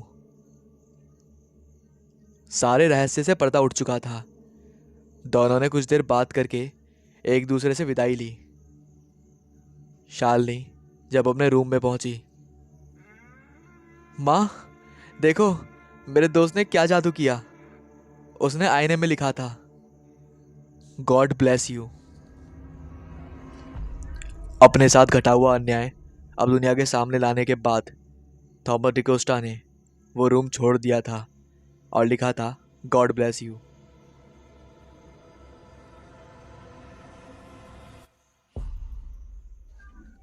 जनवरी का महीना था। सर्दी का मौसम था। ठंड भी काफ़ी हो रही थी। मैं एक सिक्योरिटी में जॉब करता हूँ। ये कहानी कुछ दिन पहले की है। उस दिन मेरे दोस्त के बेटे की बर्थडे पार्टी थी। इस कारण मैं काफ़ी लेट हो गया था। अभी रात के करीब 2 बजे का समय था। मैं अपने बाइक पर घर की तरफ जा रहा था। मेरे दोस्त के घर से मेरा घर तकरीबन 1 घंटे का समय लगता था। रात और ठंड के कारण रोड पर कोई दिखाई नहीं दे रहा था। मैं अपनी बाइक को तेजी से दौड़ाए जा रहा था ताकि घर जल्दी पहुंच सकूं। वैसे मैंने अपनी पत्नी को बता दिया था कि मैं आज लेट हो जाऊंगा, सो वह मेरे हिसाब से खाना खाकर सो गई थी। यही सोचते हुए मैं अपनी बाइक तेज चलाकर जल्दी घर पहुंचना चाहता था, मगर अचानक बारिश शुरू हो गई। वैसे बादल तो दिन में भी थे, मगर बारिश वो भी इस वक्त मुझे थोड़ा अजीब लगा और मैंने अपनी बाइक एक स्टैंड पर लगा दी। एक पेड़ के नीचे मैं खड़ा हो गया था। रात के उस समय तकरीबन 2 बजे का समय हो गया था। उस समय मैं एक झील के पास खड़ा था। सुबह बहुत आदमी उसे देखने आते हैं। मेरे घर का रास्ता अभी भी कम से कम पौने घंटे का था। यही सोच के मैं पेड़ के नीचे खड़ा रहा कि बारिश कुछ कम हो जाए तो मैं निकल जाऊंगा, मगर ऐसा नहीं लग रहा था। मैं सोच में था कि निकलूं या नहीं। दिमाग थोड़ा कंफ्यूज था। तभी मेरी नज़र उस भीगती बारिश में एक लेडीज पर पड़ी। उसने कुछ लाल रंग की साड़ी पहन रखी थी और वह मेरे से कुछ दूरी पर खड़ी थी। जब बिजली कड़की तो मुझे उसका चेहरा दिखाई दिया। वह दूर से बहुत ही सुंदर लग रही थी। पीछे उसके झील साफ और सुंदर दिखाई दे रही थी, लेकिन इतनी रात को वो भी आसपास कोई गांव नहीं था और इतने घने रास्ते पर एक अकेली लेडीज। मुझे थोड़ा अटपटा सा लगा। मैं लगातार उसे देख रहा था और वह चुप कर बारिश में भीग रही थी। तभी वहां पे एक बस के हॉर्न की आवाज़ आई। वह लगातार हॉर्न बजा रहा था। मुझे लगा कि वह ऐसे ही बजा रहा है, लेकिन जब मैंने देखा तो वह औरत उस बस के आगे खड़ी हुई है, तो मेरी आंखें फटी की फटी रह गईं। अब मैंने देखा कि रोड के एक तरफ खेत है और दूसरी तरफ झील। तो मैं सोच में पड़ गया, वह खुदकुशी करना चाहती है। मैंने अपनी बाइक रोड के एक तरफ लगा कर रखी थी, तो मुझे अजीब लगा। मैंने उसे बचाने के लिए दौड़ पड़ा। वह भी हटने के लिए बार बार हॉर्न बजा रहा था। मैं किसी तरह दौड़ के उसके पास पहुंचा और उसका हाथ पकड़ के एक तरफ खींच लिया। बस वहां से चली गई और मैं उस पर गुस्से में बारिश की तरह बरस पड़ा। क्या कर रही हो तुम? मरना चाहती हो क्या? पागल हो गया तुम? एक साथ ने सवाल किए कि वह मेरी तरफ देखकर रोने लगी और मेरे सीने से लिपटकर जोर जोर से रो पड़ी। मैंने किसी तरह से समझाकर बुझाकर चुप करा और पूछा, तुम कौन हो और ऐसे मरना क्यों चाहती हो? उसने मुझे अपने सीने से लगाकर और रोते हुए कहा, आपने मुझे बचाया, मर जाने दिया होता मुझे। तुम पागलों जैसी बात कर रही हो। मरना कोई मुसीबत का सॉल्यूशन नहीं। मुझे बताओ, आप ऐसा क्यों कर रही हो? फिर वह मुझसे थोड़ा दूर होकर एक तरफ खड़ी होकर रोने लगी। मैंने उसके कंधों पर हाथ रखा और उसे सांत्वना दिया। देखो, मैं ये तो नहीं जानता कि आप कौन हो और क्यों मरना चाहती हो, मगर आप जो भी कर रही हो वह सरासर गलत है। तब उसने बताया कि मैं यहीं पास के गांव में रहती हूँ और मैं राकेश की पत्नी हूँ और वह काफ़ी पैसे वाले आदमी हैं, मगर मेरी सास बहुत बेकार है। शुरू शुरू में तो जब हमारी शादी हुई तो उसने मुझे बेटी की तरह प्यार दिया, क्योंकि मेरे ससुर बहुत अच्छे इंसान थे। उन्हें कभी दहेज का लोभ नहीं था। लेकिन कुछ महीनों बाद वह बीमारी के कारण चल बसे और उसके बाद मेरी सास ने अपने रंग दिखाना शुरू कर दिया। वह मुझसे पैसे मंगवाती मेरे पिता के घर से वह मुझसे मेरे पिता के घर से पैसे मंगवाती। मेरे पिता बेचारे एक मजदूर हैं।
आप बहुत अच्छे हो।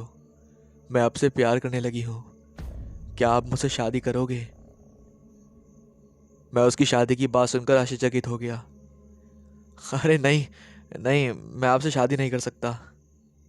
क्यों? क्योंकि मैं पहले से शादीशुदा हूँ। तो क्या हुआ? मैं आपको बहुत प्यार दूंगी। आपकी हर परेशानी को मैं अपनी बना लूंगी। और आप शादीशुदा हो तो भी मुझे कोई बात नहीं। मैं आपकी दूसरी पत्नी बनना स्वीकार करूंगी। नहीं नहीं, मुझे ज़रूरत नहीं है। मैं अपनी पत्नी से बहुत प्यार करता हूँ। मुझे यकीन नहीं हो रहा था कि एक 15-20 मिनट की मुलाकात में वह शादी के लिए भी राजी हो गई। मुझे बड़ा अजीब लग रहा था। अचानक उसको गुस्सा आ रहा था। वह मुझ पे चिल्ला पड़ी, क्या तुम मुझसे शादी नहीं करोगे? मैंने नहीं कहा। अच्छा ठीक है, अगर तुम मुझसे शादी नहीं करोगे तो मैं बाइक से कूद कर अपनी जान दे दूंगी। तुम शादी करोगे या नहीं? मैं बड़ी असमंजस में फंस गया। अगर मेरी जगह कोई और होता तो शायद इस सिचुएशन में जरूर हाँ कर देता, लेकिन मैंने ना करना ही सही समझा। हम अभी झील के साथ ही चल रहे थे। अचानक उसने गुस्से में बाइक से छलांग लगा दी और अचानक जोर से आवाज आई और वह सीधा गिरती हुई रोड के डिवाइडर से टकरा गई। वैसे तो ये रोड सिंगल रोड ही था, क्योंकि गांव में छोटे रोड ही होते हैं। उसके गिरने की आवाज सुनकर मैंने बाइक रोक ली और उसे देखने लगा।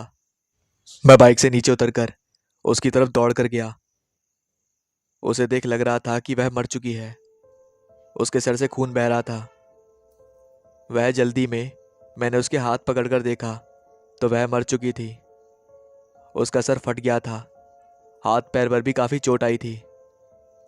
अब रात में मैं क्या करूं, मेरी कुछ समझ नहीं आ रहा था और इस तरह रोड पर भी नहीं छोड़ सकता था। मैंने सोचा जो होगा देखा जाएगा। मैंने उसको धीरे धीरे उठाकर झील की तरफ ले गया और उसे झील में डाल दिया और वहां लगा सारा खून बारिश में बह गया था। यही सोच मैंने अपनी बाइक उठाई और अपने घर की तरफ चल पड़ा। मेरा दिल अभी भी घबरा रहा था। कल कोई उसकी बॉडी देखेगा तो क्या करेगा, कहीं मेरा नाम उसके मर्डर में ना आ जाए। यही सोच मैंने अपनी बाइक तेज कर दी। लेकिन जब मैंने देखा कि झील खत्म ही नहीं हो रही और जब मैंने वहां एक पत्थर पर नजर पड़ी तो देखा वहां पर अभी भी चंडीगढ़ 10 किलोमीटर लिखा हुआ था। तो मेरी सचमुच फटकर हाथ में आ गई, क्योंकि जब वह लड़की मुझे मिली थी तब भी मैंने चंडीगढ़ 10 किलोमीटर लिखा हुआ देखा था और मैं इसके कुछ ही दूर जाकर आगे खड़ा हुआ था। अब मेरी बाइक आगे बढ़ाने की हिम्मत नहीं हो रही थी, लेकिन किसी तरह मैंने राम का नाम लेकर बाइक को आगे बढ़ाया। अब मुझे कोई दिखाई नहीं दिया। मैंने सोचा शायद मेरा भ्रम था और मैं बाइक को तेज चलाकर आगे बढ़ने लगा। अभी मैं कुछ ही दूर चला था कि मेरे कंधे पर किसी ने हाथ रखा। मेरे तो समझो किसी ने प्राण खींच लिए हों, क्योंकि मैंने तो किसी को बैठाया ही नहीं था।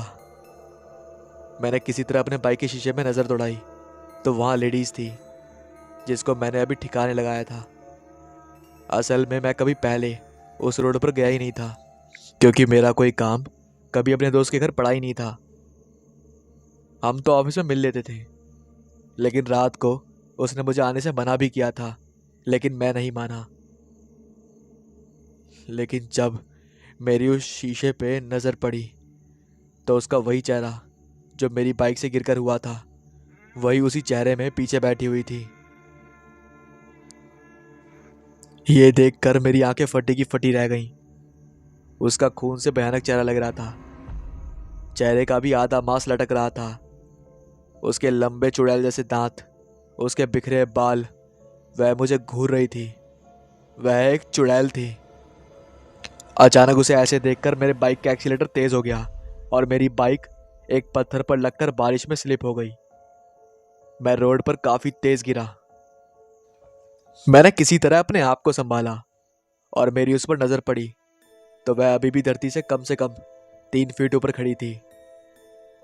मैंने किसी तरह हिम्मत करके पैदल दौड़ लगाई और गांव की तरफ चलकर पैदल ही दौड़ने लगा।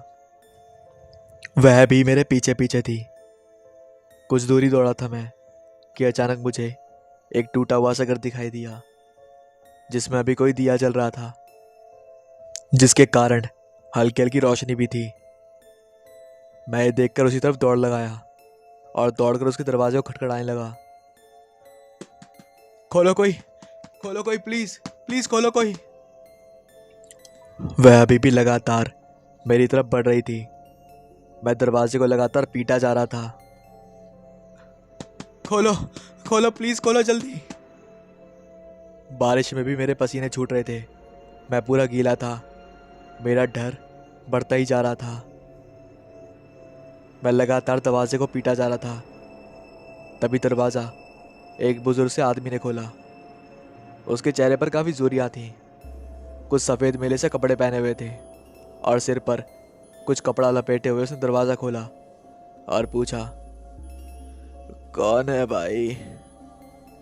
उसने अपनी उम्र के हिसाब से लड़खड़ाती आवाज में कहा। मैंने तुरंत बिना कुछ कहे उसकी झोपड़ी में घुसते हुए उन्हें साइड करके दरवाज़ा बंद करने लगा। मेरी नज़र उस औरत पर गई। वह अभी भी पूरी तेजी से मेरी तरफ आ रही थी। मैंने दरवाज़ा बंद कर लिया। शायद इस बार अगर मैं उसके हाथ लग जाता तो वह मुझे मार देती। मेरी हालत देखकर वह बूढ़ा मेरे पास आया। अरे बेटा, कौन हो तुम? यहाँ क्या कर रहे हो? और तुम इस तरह मेरे घर में कैसे आ गए? तभी मैंने उनसे हाथ जोड़कर सारी बात बताई जो घटना मेरे साथ घटी थी। पूरी बात सुनकर उन्होंने मुझे आराम से बैठने को कहा और कहा, बेटा तुम चिंता मत करो, ये अब अंदर तो नहीं आएगी। हाँ, अगर तुम बाहर गए तो तुम्हें ये छोड़ेगी भी नहीं। तुम यहीं लेट जाओ, और रात भी काफ़ी हो रही है। मैंने उनसे एक चादर ली और कहीं दूसरा कमरा तो था ही नहीं, इसलिए मैं वहीं नीचे लेट गया। और कब मेरी आंख लग गई मुझे पता ही नहीं चला। अरे भाई साहब, अरे भाई साहब उठिए, अरे उठिए ना भाई साहब। सुबह जब मेरी आंखें खुली तो मुझे यही आवाज़ आई और मैं अचंभित था। मैं तुरंत उठकर देखा तो सूरज निकल आया था और मैं एक कब्र के पास लेटा हुआ था। वह झोपड़ी कोई पीर की कब्र थी। पूरी झोपड़ी बदलकर एक शांत सी जगह दिख रही थी। पूरी झोपड़ी पर हरे रंग का कलर गिरा हुआ था। तभी एक आदमी, शायद वह उन पर चद्दर चढ़ाने आया होगा, तो उसने मुझे उठाया। अरे भाई साहब, क्या हुआ और यहाँ क्यों सोए हुए हो? मैंने उनको सारी घटना बताई और जब मैं उनके साथ अपनी बाइक के पास पहुंचा तो मेरी बाइक भी कहीं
पानी भरकर दे दिया।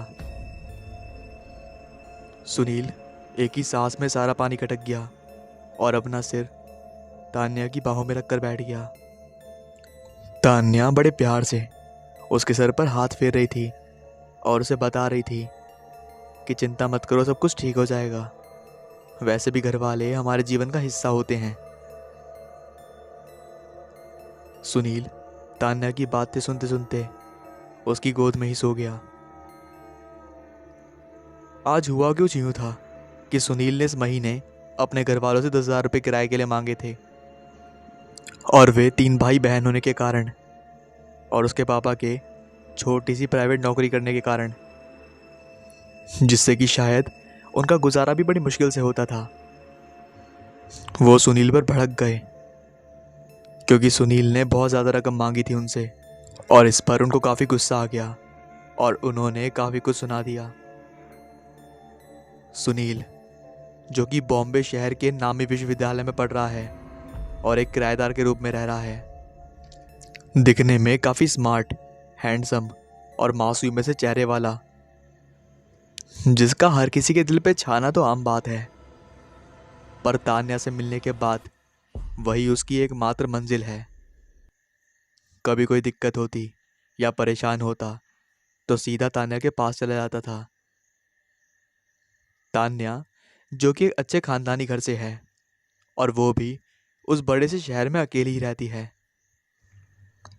वे दोनों हमेशा ही शहर के मशहूर लव गार्डन फिरोज गार्डन में आकर मिलते थे और घंटों साथ में बिताते थे।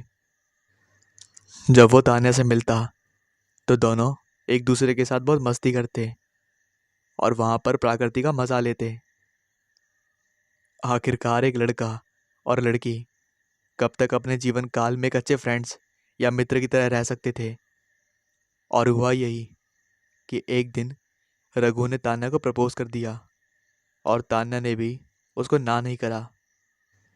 शायद उसके भी दिल के आरज़ू आज बाहर आ चुके थे और उसके बाद ही इनके प्रेम कहानी की मुख्य शुरुआत हो गई। सब कुछ बहुत अच्छा चल रहा था और इसी तरह एक दिन तान्या ने सोचा कि ये बात उनके घर वालों से नहीं छुपनी चाहिए, और इसलिए ये बात उसने अपनी मम्मी को बता दी। बात मम्मी से पूरे परिवार में फैल गई। हालांकि परिवार पूरा शिक्षित था, पर उन्हें इस बात का भी डर था कि वह एक लड़की है और कुछ गलत ना हो जाए। इसलिए उसे समझाने के लिए तान्या का बड़ा भाई नीरज उससे मिलने के लिए मुंबई आ गया। जब तान्या ने उसे सुनील से मिलाया तो तान्या के भाई को सुनील पसंद आ गया और घर पर भी बता दिया कि लड़का बहुत अच्छा है, ऐसा लड़का ढूंढने पर भी नहीं मिलेगा। काफी समय तक सब कुछ सही चलता रहा, पर एक दिन जब बात खानदान की आ गई तो तान्या के घर वालों ने अपने जज्बात बदल दिए और सुनील को साफ इनकार कर दिया। सुनील खुद पर काबू ना कर पाया और खुद को अपने कमरे में कैद कर दिया। उसने अपने फोन को भी बंद कर दिया था।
चीखने लगा और पास की तरफ देखा तो तान्या बैठी रो रही थी। शायद उसे देखा नहीं गया और उसने एकदम ही उससे नज़रअंदाज कर दिया और मौन अवस्था में चला गया, जैसे उसे जानता ही ना हो। तान्या अब भी उसका सिर सहला रही थी और फिर उसे अस्पताल से रिक्शा करके कमरे की तरफ लेकर गई और उसके कमरे पर बैठी रही। अब सुनील पूरी तरह से होश में आ चुका था और वह उसके घर वालों के बारे में सोचने लगा और बिना कुछ बोले उसने तान्या के गालों पर एक जोरदार तमाचा जड़ दिया। वह कुछ भी कहती उससे पहले ही उसने एक और तमाचा जड़ दिया। वह फिर भी सहन करती रही पर उसने उसे कमरे से बाहर निकाल दिया। अब तान्या भी इतना सहन नहीं कर सकती थी। वह सीधा अपने कमरे की तरफ आ गई। वहां सुनील अपनी इस गलती पर बहुत पछता रहा था और तड़पती आग में इस तरह जल रहा था। और सोचते सोचते उसने 4-5 घंटे बाद तान्या को माफ़ी मांगने के लिए फ़ोन किया, पर तान्या ने कोई जवाब नहीं दिया। वह वहां से सीधा तान्या के कमरे पर गया, पर तान्या वहां नहीं थी। वहां एक लॉक लगा हुआ था। उसकी फ्रेंड से पता करने पर पता लगा कि तान्या घर चली गई है और सुनील भी पीछे पीछे तान्या के घर की तरफ चल दिया। सुनील को खुद पर और तान्या के घर वालों पर बहुत गुस्सा आ रहा था, पर करता भी क्या। और गुस्से गुस्से में ही तान्या के घर पहुंच गया। घर पहुंचते ही जब घर के अंदर प्रवेश कर रहा था तो उसके पापा ने देख लिया और उसे वहां से चले जाने को कहा, पर वह जाना नहीं चाहता था। वह जबरदस्ती घर के अंदर घुस गया और इसी पर तान्या के पापा ने नाराज होते हुए उसे एक जोरदार थप्पड़ मार दिया और वह चिल्लाने लगे। इस पर गुस्सा होकर सुनील ने उसके पापा के सर पर वार करा और उसके पापा अधमरे से होकर नीचे गिर पड़े। इस समय तान्या भी वहां पर आ गई थी और उसने ये सब कुछ देख लिया था। वो भागती हुई अपने पापा की तरफ आती है और सुनील से रोते हुए कहती है, निकल जाओ मेरे घर से, तुम जाओ प्लीज, लीव मी।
और पास में पड़ी ईंट से सुनील का सर फोड़ दिया।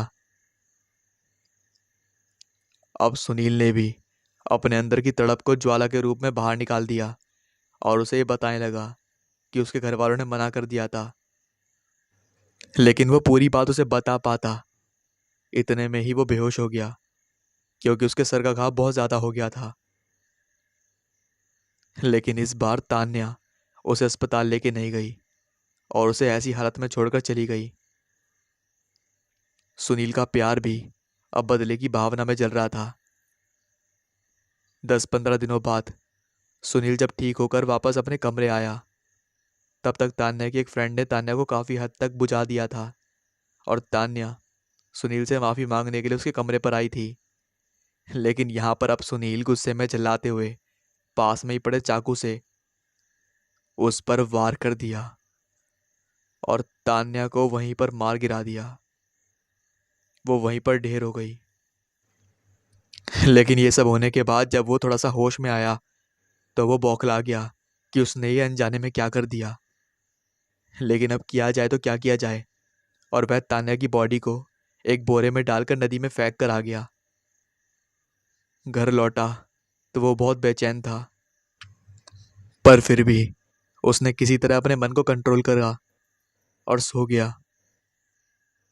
2 दिन तक वो काफी बेचैन था, पर अब बेचैनी भी कम हो चुकी थी और अपनी यादों को साथ लिए रात के 11 बजे उसी गार्डन में जाकर बैठ गया।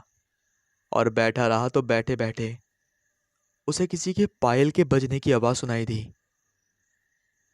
उसने वह आवाज सुनी और आवाज की दिशा की तरफ देखा। कुछ दिखा नहीं।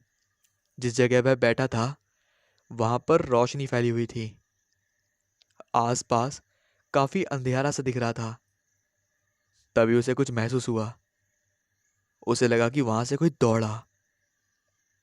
उसने इस बात को जाने दिया, पर उसे फिर से महसूस हुआ कि वहां से कोई दौड़ रहा था।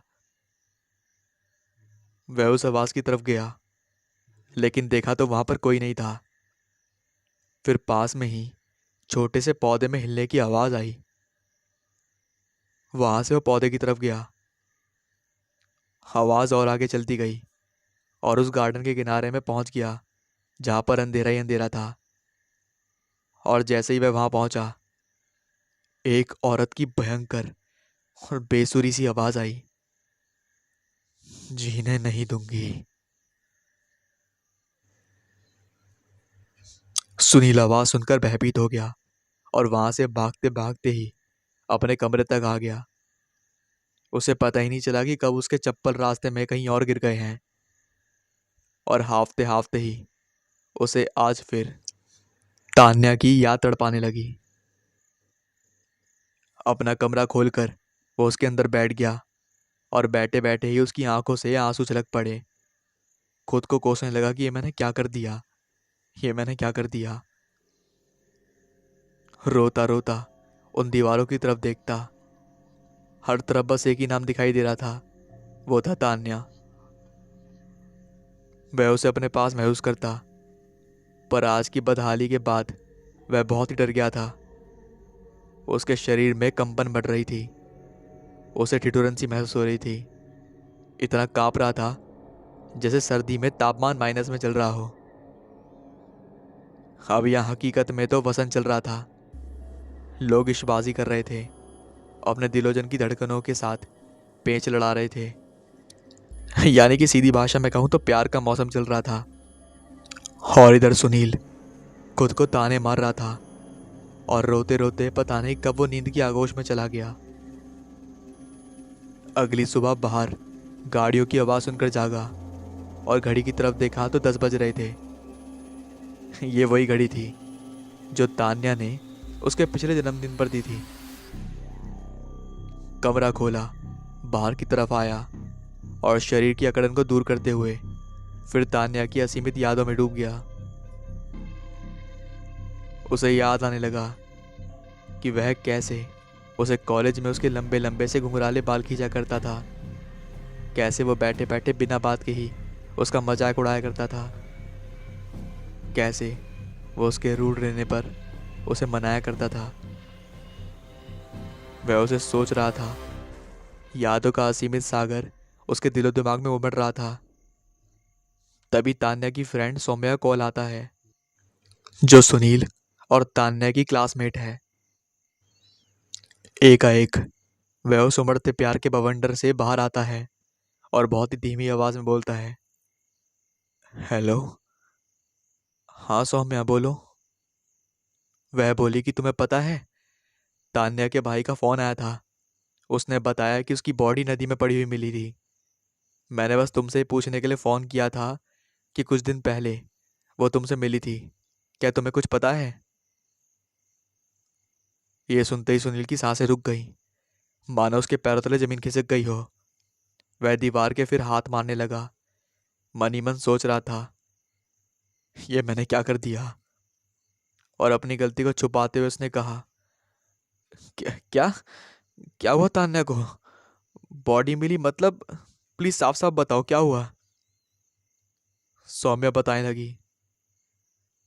सुनील, तान्या अभी संसार में नहीं रही।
बहुत प्यारी थी ना तान्या, और तुमसे कितनी खफा भी थी, है ना?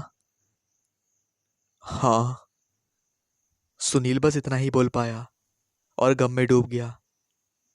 उसे अब एक कंधे की जरूरत थी, और सौम्या ने उसे संभाल लिया। लगभग 10 से 11 घंटे का सफर था, जिसके कारण सुनील तान्या को गुड नाइट बोलकर सो जाता है। जैसे कि सुनील बहुत ही स्मार्ट और हैंडसम था, तो क्लास की काफ़ी सारी लड़कियां उस पर फिदा तो थी ही। उसमें सौम्या का नाम भी शामिल था। सौम्या भी काफ़ी सुंदर और मासूम थी, और एक अच्छे घर की लड़की थी। हालांकि हाइट में थोड़ी छोटी थी, पर अपनी हाइट को भी अपनी खूबसूरती का भाग बना रखा था। क्लास के लड़के तान्या से ज़्यादा सौम्या पर मरते थे, पर तान्या में दिल में भी सुनील ही बसता था। सौम्या को लग रहा था कि ऊपर वाले ने उसकी सुन ली हो। वो अब सुनील के साथ सपने देख रही थी, और सुनील एक गहरे सपने में होता है। वह रात को किसी सुनसान सी सड़क पर चल रहा होता है, और उसे एक आवाज़ बुला रही होती है। आ जाओ, आ जाओ। ये आवाज़ लगातार 10 से 11 बार गूंजती है, और वो उस आवाज़ की तरफ चलता रहता है।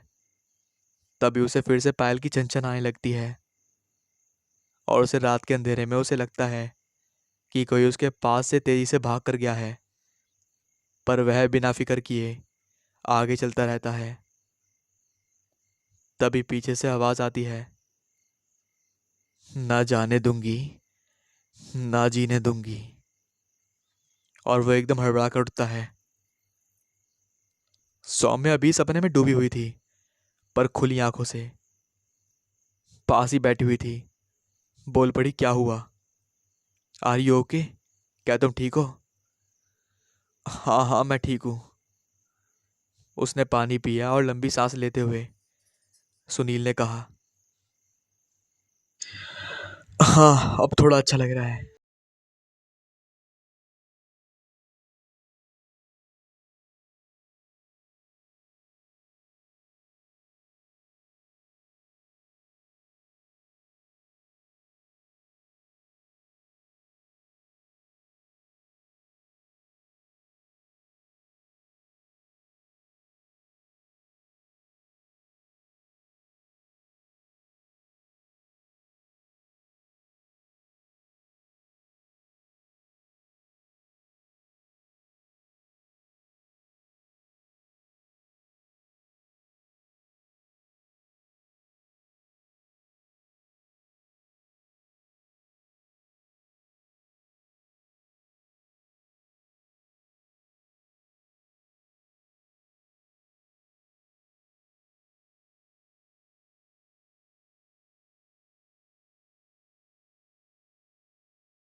है और सुनील को गुड मॉर्निंग कहकर फिर लेट जाती है। सुनील उसे फिर जगाता है, अरे सौम्या उठो, स्टेशन आ गया। और तभी बस रुक जाती है और स्टेशन का नाम सुनते हुए दोनों स्टेशन पर उतर आते हैं। और जैसे ही उतरते होते हैं, सौम्या के पास तान्या के भाई का फ़ोन आ जाता है और उन दोनों को लेने के लिए गाड़ी का इंतज़ाम हो जाता है। सुनील के मन में अलग ही प्रकार के ख्यालात चल रहे थे। उसे पछतावा हो रहा था।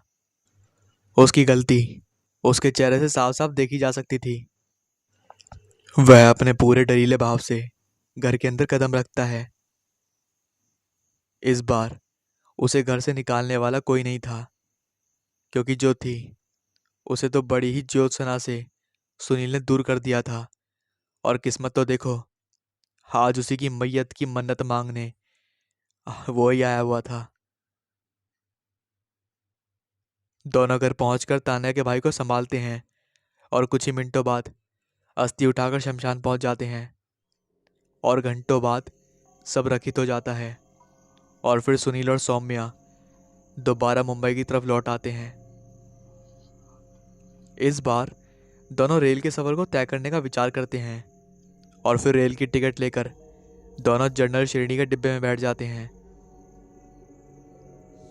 मन काफी दुखी था। दोनों के दिमाग में ही अलग ही प्रकार की दुविधा चल रही थी। और तभी चाय वाले की आवाज सुनाई दी, चाय ले लो, चाय ले लो। दोनों ने एक एक चाय ली और चाय के बहाने उन्हें बात करने का मौका मिल गया। हालांकि दोनों एक दूसरे को अच्छे से जानते थे, पर आज मायूसी मायूसी छाई हुई थी।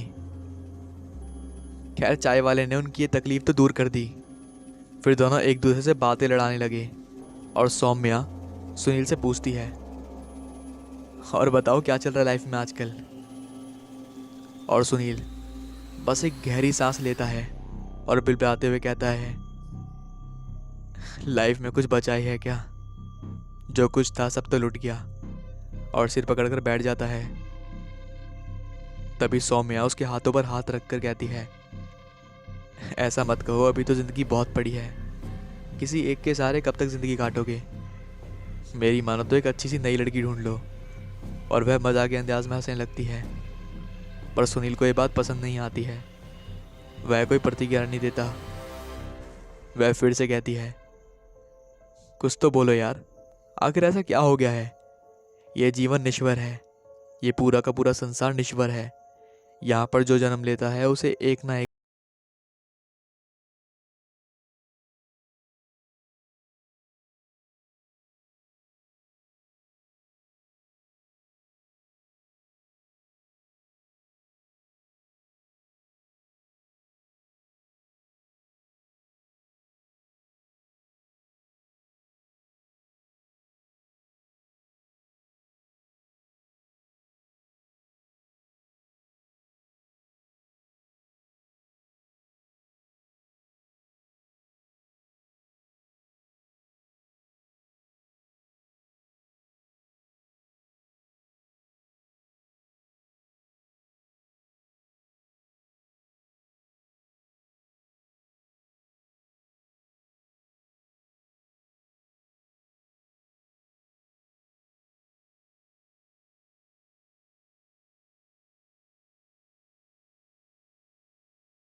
उसने पीछे की तरफ देखा, लेकिन वो लड़की उसे दिखी नहीं और वह आगे की तरफ बढ़ता गया।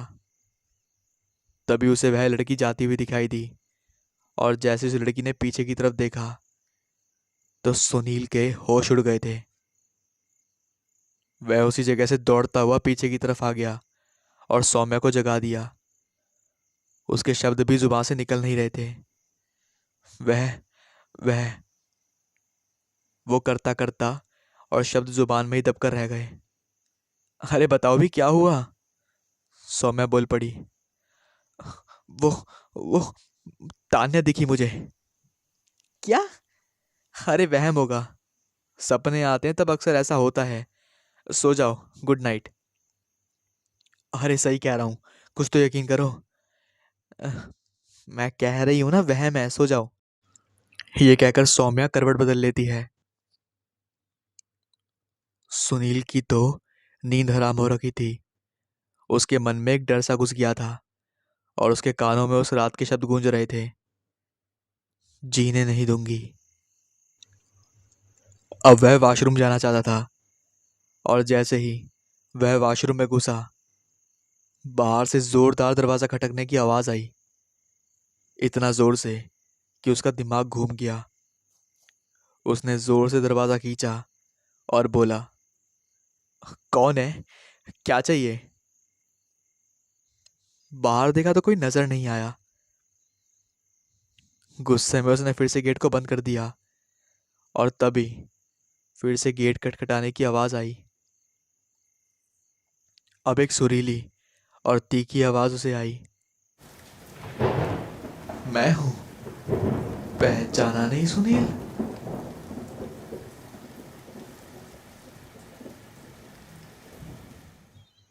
अब सुबह होती है। ट्रेन में काफी ज्यादा भीड़ लगी होती है बाथरूम के बाहर, और यहाँ पर टीटी सबकी टिकट चेक कर रहा होता है। सौम्या भी उठी होती है और वो देखती है कि वहां पर भीड़ लगी हुई है बाथरूम के बाहर, और वो भाग के जाती है। इधर टीटी भी उस तरफ भाग के जाता है और सबको बराबर से हटाता है। सब लोग चिल्ला रहे होते हैं कि एक इंसान यहाँ मरा हुआ पड़ा है, उसके मुंह से लगातार खून बह रहा है। जब टीटी देखता है तो उस इंसान के ऊपर एक लेटर पड़ा होता है जिसपे सारी कहानी लिखी होती है। सौम्या उस इंसान को पहचानने की कोशिश करती है। तब उसके हाथ में एक बैंड बंधा होता है जिसे देखकर वो पहचान जाती है। अरे, ये तो सुनील है। और उस लेटर में सारे का सारा सच लिखा होता है कि कैसे सुनील ने तान्या के पापा को मारा और कैसे सुनील ने उसे मार के कहाँ फेंका। ये सब जानकर सौम्या दंग रह जाती है और वहीं बेहोश हो जाती है।